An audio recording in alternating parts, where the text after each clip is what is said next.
Property in this city comes at a premium. One advantage of this is that it's led to a thriving industry in interior architecture and design to transform homes within their four walls without having to knock down and rebuild them. It's a field in which Kim Hutton has few equals. Wow, Kim, this house is nothing short of what we'd expect from a Kim H home. And I believe the owner wanted you to completely transform it. How did you incorporate that in your brief? Well, you always start with any client and you listen to what they need. This home was pretty much an early 90s home, very white, very clean lines, plain white tiles, and it was divided into smaller sections. And nowadays living is not like that. Nowadays everybody wants to be part of the action in various parts of the same room. So that was the fun and that was the challenge, and that is what our gorgeous, gorgeous, gorgeous client wanted. We've done homes for in the past, and she just said, Kim, please open it up and do your magic. I want to live in a modern, beautiful home. This old school looking desk and chair is quite a contrast to the modern look and feel we have here. What was the thinking behind that? This item, weirdly, I found in a funny little shop in Zambia, probably about 2 years ago. But I just knew that our client would absolutely love this kind of thing in an entrance hall. Previously, there was a big modern piece, but again, it somehow grounds the home and gives it history. Well, I believe that this is actually the third home that you've renovated for the client. And what is it that you enjoyed most about the process in that design period? Every job, Rao, comes with a completely different brief because their tastes change over the time. I've got to incorporate the special pieces that we've collected in the homes before and incorporate that in a way that works with new stuff I intend to bring into the home. Let's talk about the colors and textures. They absolutely love, and I also do, natural textures. And I get astounded after having been in the business for 18 years at the incredible range of South African fabrics that are increasingly becoming available at reasonable prices of unbelievable quality. And this is one of them. If you run your hand along that, that feels like natural linen. But it's not actually. It's made of recycled plastic bottles combined with bamboo. It is more durable than any linen. It doesn't stretch, it doesn't fade, it is washable, and it looks absolutely gorgeous.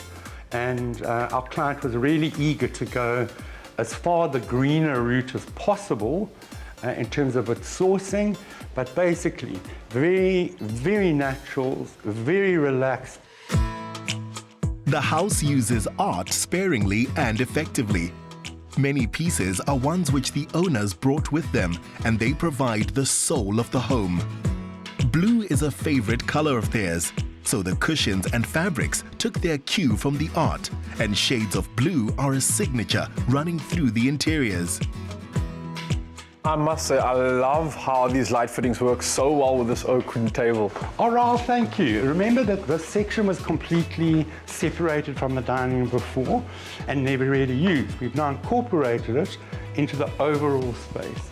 So in terms of light fittings nowadays, again, with incredibly talented South Africans who work in steel work and ceramic and whatever, you can really go big with your light fittings, which is appropriate in some instances.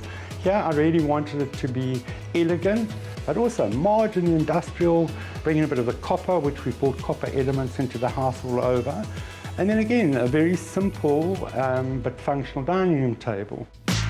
Part of Kim's success is that he's an incurable collector. This server was bought in Willamore on a trip through the Karoo. The lamp was created by molding a tortoise shell.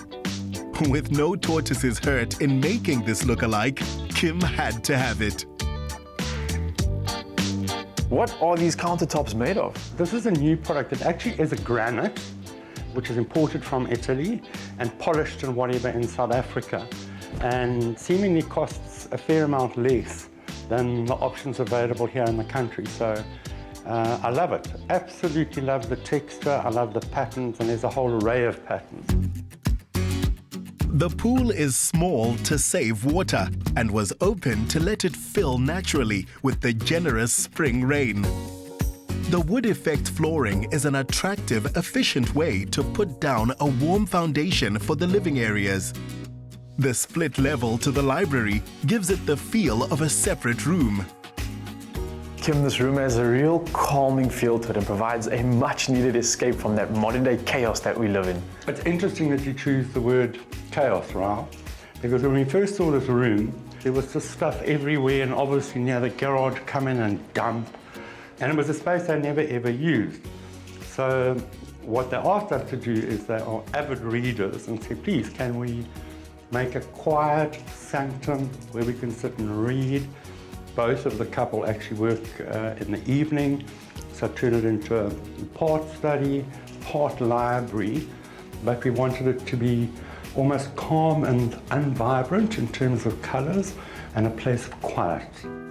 With Kim's engineer having done such a good job of opening up interior spaces, the floor-to-ceiling glass on the stairwell sweeps the house with natural light. The Rimpy bench was bought in Grafrinet for the designer's own home, but he decided this house needed it more to balance out the mostly modern elements of the upstairs. It's actually one of my favorite spaces in the whole home, because I always believe a main bedroom is like for the king and the queen. And originally the main bedroom was on this side. There was a rough brick wall on that side, separate small bathroom. And this, to me, it is sacrilege when you have got such a magnificent view of the ocean to wake up in the morning and you're facing your cupboards. So that's why we reorientated the bed this way and broke down the wall between here and the bathroom. Bathroom feels bigger, bedroom feels more luxurious. But what an absolutely incredible view to wake up to every morning of your life. An absolute feeling of luxury. What style did you go for in terms of furniture selection? The home is primarily owned by the most gorgeous lady, so whilst you almost want to make it metrosexual and comfortable for everybody, a bedroom is a sanctum, and to an extent it's her sanctum. So we went for the crisp whites, white bathrooms, and again, brought in the softish blues and hues of blues, also to pick up on the luxury of lying in bed, opening your curtains, and looking out at the beautiful ocean. Do you have any tips for the viewer at home that might want to restyle or revamp their space? Have fun, make that change, because it's your home. It needn't be expensive. It can be a 2-litre tin of paint in a color that you love, and go for it. Because if your friends genuinely love you, they'll love your choices. Instead of you sitting there not doing anything, afraid of what everybody might think. I'm saying, hey, if it's your home, get on and enjoy it and have some fun. In the open, airy and light yoga studio, the view of Table Mountain is complemented by artwork which the owner was given by her mother. She wanted these sentimental pieces to feature in a special place of reflection, and this is it.